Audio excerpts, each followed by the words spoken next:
ইয়া আইয়ুহাল্লাযীনা আমানুত্তাকুল্লাহ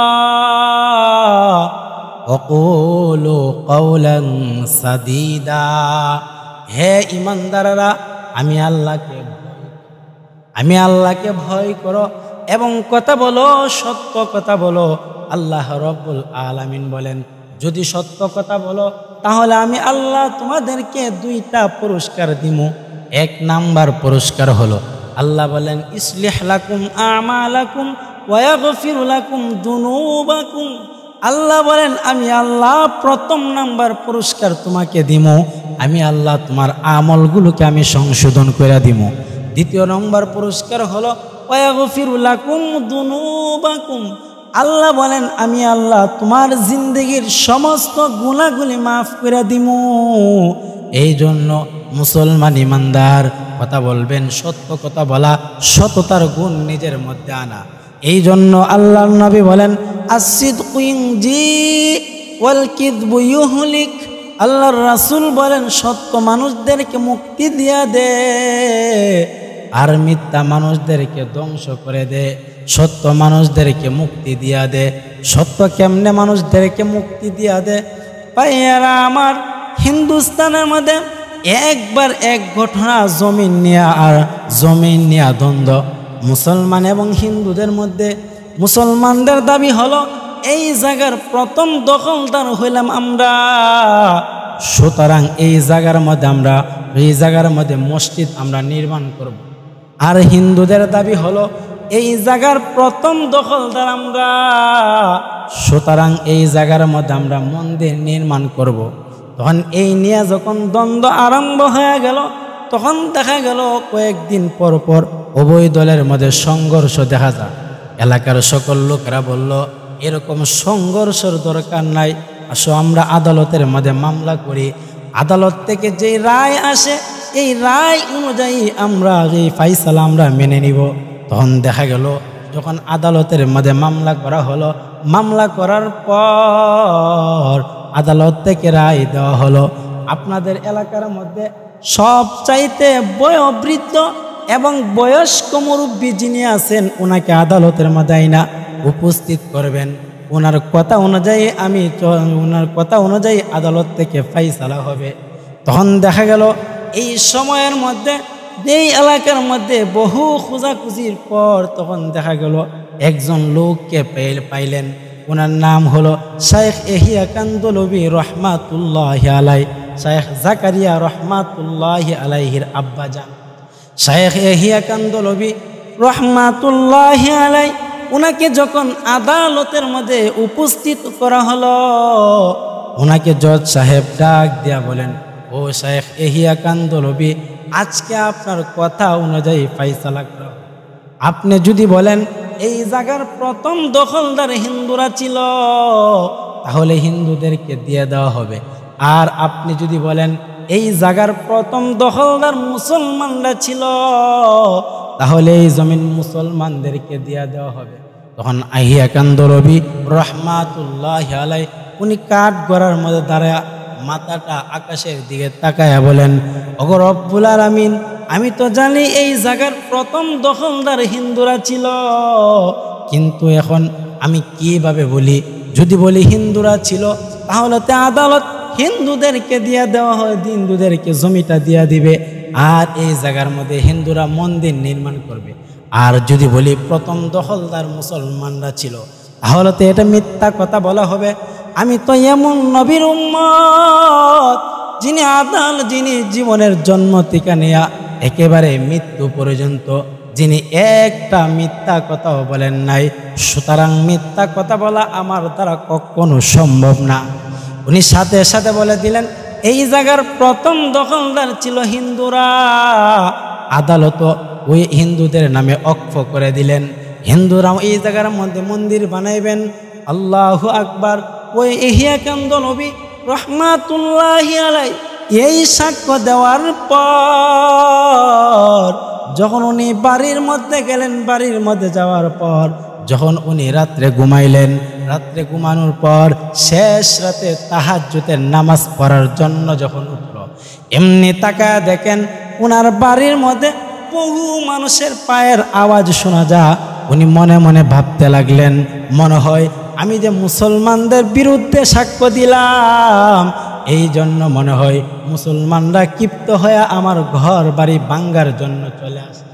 উনি ভয়ে আতঙ্কের মধ্যে আছেন। যখন উনি দরজাটা খুললেন, এমনি তাকে দেখেন শত শত হিন্দুরা ওনার বাড়ির মধ্যে চলে আসছে। আর হিন্দুরা ডাক দিয়া বলেন, হিন্দুদেরকে উনি বলতেছেন, আমি তো তোমাদের জমিন সাক্ষ্য দিয়া তোমাদেরকে দিয়া দিলাম, এরপরেও আবার কেন আমার বাড়ির মধ্যে আসলাম? এমনি হিন্দুরা কান্না করে আর ডাক দিয়া বলেন, ওগো ইহিয়া কান্দলবি, কেন আপনার বাড়ির মধ্যে আসলাম জানেননি?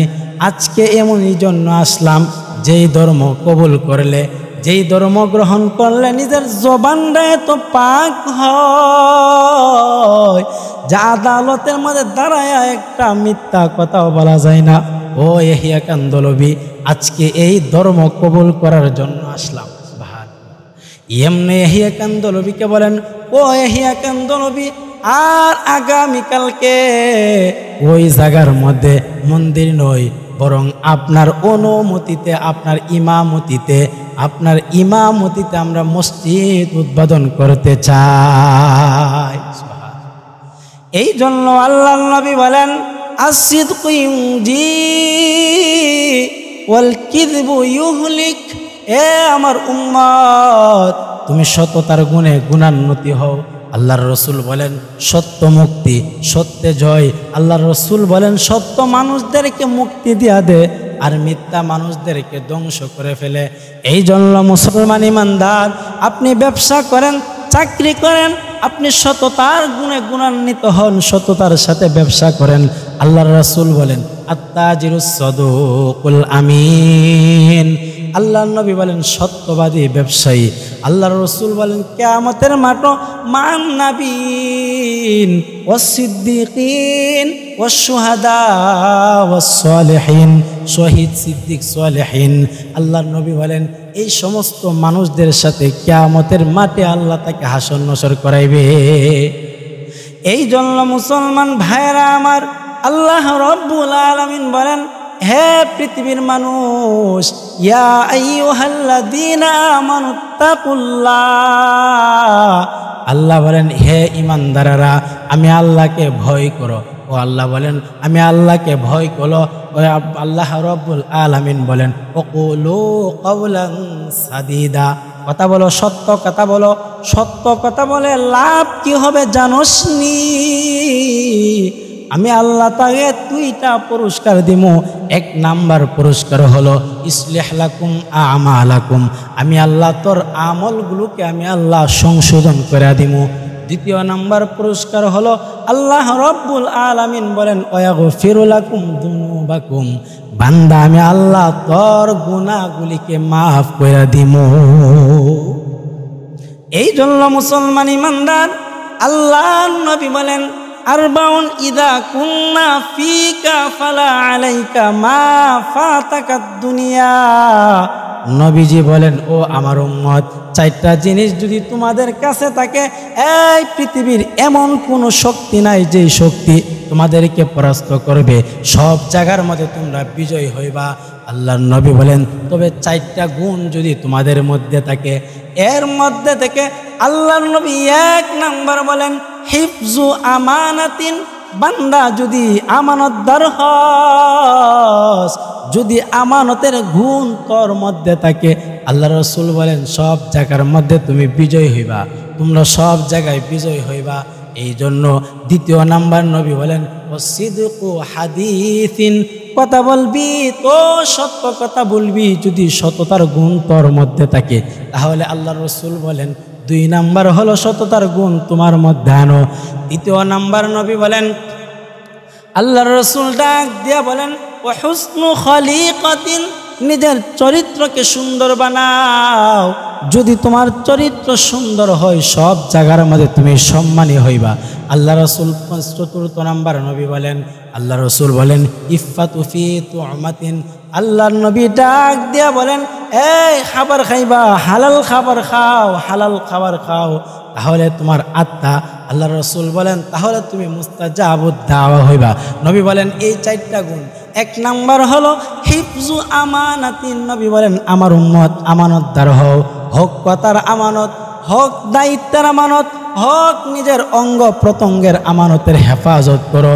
2 নাম্বার নবী বলেন সিদকু হাদিসিন, কথা বলবা, সত্য কথা বলো। আল্লাহর রাসূল বলেন 3 নাম্বার ওয়া হুসনু খালিকাতিন। নবী বলেন নিজের চরিত্রকে সুন্দর বানাও, মুসলমান হবে নম্র, মুসলমান হবে ভদ্র, অর্থাৎ নিজের আখলাকটাকে সুন্দর করো। 4 নাম্বার নবী বলেন ইফাতু ফি তুমাতিন, হালাল খাবার খাও, পেটের মধ্যে হালাল খাদ্য ঢুকাও।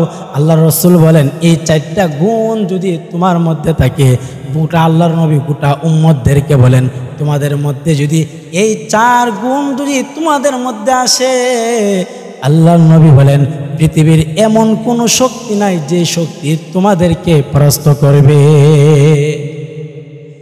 এই জন্য মুসলমান ইমানদার, আল্লাহ রাব্বুল আলামিন বলেন সততার গুণ নিজের মধ্যে নিয়ে আসা।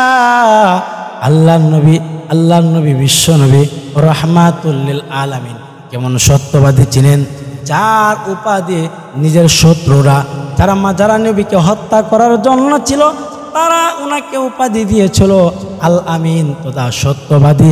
এমন একজন উম্মত, এমন একজন নবীর উম্মত আল্লাহ আমাদেরকে বানাইছেন। এই জন্য সততার গুণ নিজের মধ্যে নিয়ে আসা। তাহলে আল্লাহ রব্বুল আলামিন বলেন 2টা পুরস্কার। 1 নাম্বার আল্লাহ বলেন তোমার আমলগুলোকে সংশোধন করে দিব। আরেকটা হলো আল্লাহ বলেন তোমাদের জিন্দেগির গুনাহগুলিকে মাফ করে দিব। এই জন্য মুসলমান ইমানদার, সততার গুণ আজকে দেখা যায় সততার গুণ আমাদের মধ্যে নাই বলি চলে। দেখা যায় মোবাইলের মাধ্যমে মিথ্যা কথা চলে, সব ধরনের মিথ্যার চরাচরি আজকে চলতেছে।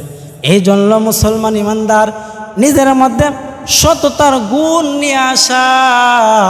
যদি সততার গুণ আপনি আমার মধ্যে থাকে, তাহলে আল্লাহ রাব্বুল আলামিন আপনাকে আমাকে ইহকাল এবং পরকাল উভয় জগতের মধ্যে আল্লাহ আপনাকে উভয় জগতের মধ্যে সম্মানী বানাইবে। এই জন্য মুসলমান ইমানদার, ছোট্ট একটা ঘটনা আপনাদের সামনে তুলে ধরি। একজন তাবি ছিল, যার নাম ছিল কাজী আবু বকর তাবি রহমাতুল্লাহি আলাইহি। উনি একজন নওজোয়ান মানুষ ছিলেন, কিন্তু উনি এত সৎ মানুষ ছিল, ওনার মধ্যে সততার গুণ এমনভাবে ছিল ওনার মধ্যে। তাবি আবু বকর একদিন উনি রাস্তা দিয়ে হাঁটে। 3 দিনের ক্ষুধার্ত মানুষ রাস্তা দিয়া যখন যায়, এমন সময় তাকায় দেখে রাস্তার মধ্যে একটা ব্যাগ পড়ে আছে। এই ব্যাগের ভিতরে আবার স্বর্ণের একটা হার আছে। উনি ব্যাগটা যখন রাস্তার মধ্যে থেকে তুললেন, তোলার পর তাকায় দেখেন এই ব্যাগের মধ্যে স্বর্ণের একটা হার। উনি ডাক দিয়া বলেন এই হারটা যে হারাইছে অবশ্যই সে ওই হারটা খুঁজার জন্য মনে পাগল হয়ে গেছে। উনি একটা কাজ করলেন, এই হারকে নিয়ে উনি মক্কার বাজারের মধ্যে চলে গেল। উদ্দেশ্য হলো যেই হারায় থাকুক মক্কার বাজারের মধ্যে আইসা এলান করবে, ওই ব্যক্তির কাছে উনি ওই হারটা দিয়া দিবেন। তাবি আবু বকর রহমাতুল্লাহি আলাইহি যখন হার লয়া মক্কার বাজারের মধ্যে যখন গেল, এমনি তাকা দেখেন একটা বৃদ্ধ লোক এলান করতেছে, তোমরা কে আসো? আমি একটা ব্যাগ হারাইছি, ওই ব্যাগের ভিতরে স্বর্ণের একটা হার আছে। সুতরাং যে এই হারটা পায়া থাকো, আমি তোমাকে 500 টাকা দান করবো, আমার হারটা তোমরা দিয়া দাও। এমন করে যখন এলান করে, এমনি আবু বকর ওই বৃদ্ধ লোকের কাছে যখন চলে গেলেন, বৃদ্ধ লোককে ডাক দিয়া বলেন আপনার ব্যাগের বর্ণনা বলেন। বৃদ্ধ লোক ডাক দিয়া বলেন আমার ব্যাগটা এতটুক লম্বা ছিল, এতটুক ফাঁস ছিল, এবং ওই ব্যাগের ভিতরে স্বর্ণের একটা হার আছে। সুতরাং আমার এই ব্যাগের ভিতরে একটা স্বর্ণের হার আছে। আবু বকর ডাক দিয়া বলেন বৃদ্ধের এই বর্ণনা তো বইনা গেল। তারা উনি কি করলেন, সাথে সাথে বৃদ্ধের হাতের মধ্যে উনি এই ব্যাগটা দিয়া দিলেন। বৃদ্ধ লোকটা ওনাকে 500 টাকা দিয়া দিলেন। কিন্তু আবু বকর কেমন সত্যবাদী মানুষ ছিল, আবু বকর ডাক দেয়া বলেন, না, সবে মাত্র আমানতের হেফাজত করে আমি সবেমাত্র একটা ইবাদত করলাম, আর এই ইবাদতের পুরস্কারটা আপনার কাছ থেকে নিব না, কিয়ামতের মাঠে মহান আল্লাহ রাব্বুল আলামিনের কাছ থেকে নিব। এমনি মুসলমান ইমানদার যখন আবু বকর যখন ওই বৃদ্ধের কাছ থেকে যখন চলে আসে, এমনি বৃদ্ধ লোকটা একবার সামনের দিকে আগা আবার পিছনের দিকে চলে যা, আর ডাক দিয়া বলেন, আল্লাহ রাব্বুল আলামিনদের জান্নাতি যুবকদের গুণ বর্ণনা করছে, আমার মনে হয় সবেমাত্র একটা জান্নাতি যুবকের চেহারা দেখলাম। আল্লাহু আকবার। কিছুদিন যাওয়ার পর দেখা গেল আবু বকর উনি নৌকা দিয়া ভ্রমণ করতেছে সাগরের মধ্যে। এমন সময় দেখা গেল ভ্রমণ করা অবস্থায়, ওই ভ্রমণ করার সময় উনি যে বাহনটা দিয়া যে নৌকা দিয়া ভ্রমণ করে সমুদ্রের তুফানের মধ্যে পড়ে, সকল মানুষ সমুদ্রের তুফানের মধ্যে পড়ে সকল মানুষ মৃত্যুবরণ করল, কিন্তু আল্লাহ রাব্বুল আলামিন উনাকে বাঁচায় রাখলেন। উনি কোনো রকমভাবে ইয়ামানের একটা দ্বীপের মধ্যে গিয়ে উঠল। উনি এই দ্বীপের মধ্যে উঠার পর উনি মসজিদ তালাশ করতেছে 2 রাকাত শুকরিয়া নামাজ পড়ার জন্য। যখন নামাজ পড়লেন, নামাজের মধ্যে উনি জুড়ে জুড়ে আল্লাহর কালামের তিলাওয়াত করে, এমনি দেখা গেল এলাকার সকল লোকেরা চলে আসলো। চলে আসা ডাক দিয়া বলেন, ও যুবক, কি তোমার নাম, কোথায় তোমার বাড়ি? এত সুন্দর করে তুমি আল্লাহর কোরআন তিলাওয়াত করো, তোমার বাড়ি কোথায়? এমনি ডাক দিয়া বলেন, আমার বাড়ি হলো মক্কায়। আমি এই সমুদ্র দিয়া ভ্রমণ করেছিলাম, হঠাৎ তুফানের প্রবলের মধ্যে পড়ে আমাদের এই নৌকাটা ডুবে গেল। আল্লাহ রাব্বুল আলামিন সমস্ত মানুষ মৃত্যুবরণ করেছে, কিন্তু আল্লাহ আমাকে বাঁচায় রাখছে। আল্লাহ তোমাদের এই সমুদ্রের মধ্যে থেকে আল্লাহ তোমাদের এই দ্বীপের মধ্যে নিয়ে আসছে। এমনি এলাকার লোকেরা ডাক দিয়ে বলেন, ও আবু বকর, তুমি তো বেশি আসো নাই, আল্লাহ তোমাকে বাসায় বাসায় আনছেন। কারণ হলো আমাদের যে ইমাম সাহেব ছিল, যার কাছে আমরা কোরআন শিখতাম, মাসলা মাসাইল শিখতাম, যার পিছনে আমরা নামাজ পড়তাম, কিছুদিন আগে ওই ইমাম সাহেব মৃত্যুবরণ করেছে। আল্লাহ রাব্বুল আলামিন এর পরিবর্তে আল্লাহ তোমাকে নিয়ে আসছেন। সুতরাং তুমি মক্কার মধ্যেই থাকবে, এখানে ইয়ামানের মধ্যে থাকবা, আর মক্কাতে তোমাকে যেতে দিব না।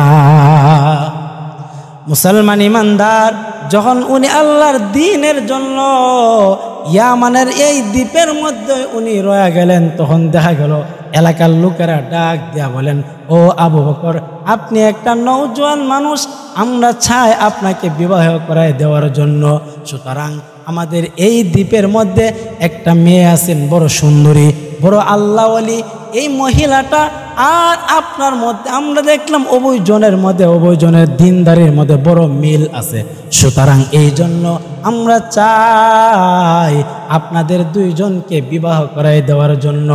এমনি আবু বকর রহমাতুল্লাহি আলাই আল্লাহর দ্বীনের জন্য যখন রয়ে গেলেন, উনি ডাক দেয়া বলেন, জি তো রয়েই গেলাম। তাই বিবাহের প্রস্তাবের মধ্যে উনি রাজি হয়ে গেলেন। আল্লাহু আকবার।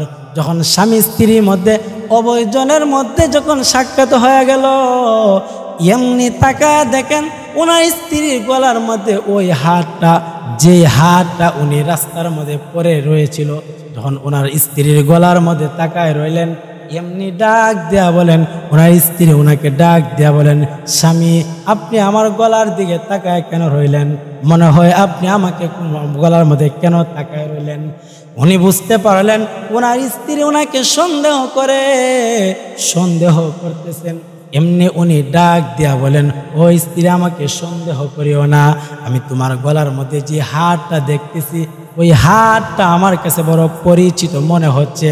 ওই স্ত্রী, ওই হাতটা তো আমি মক্কার বাজার মধ্যে লয়ে আমি ঘুরছিলাম, আর একটা বৃদ্ধ লোকের কাছে ওই হারটা দিয়েছিলাম, কিন্তু আমার স্ত্রীর গলার মধ্যে ওই হার কেমন করে আসলো?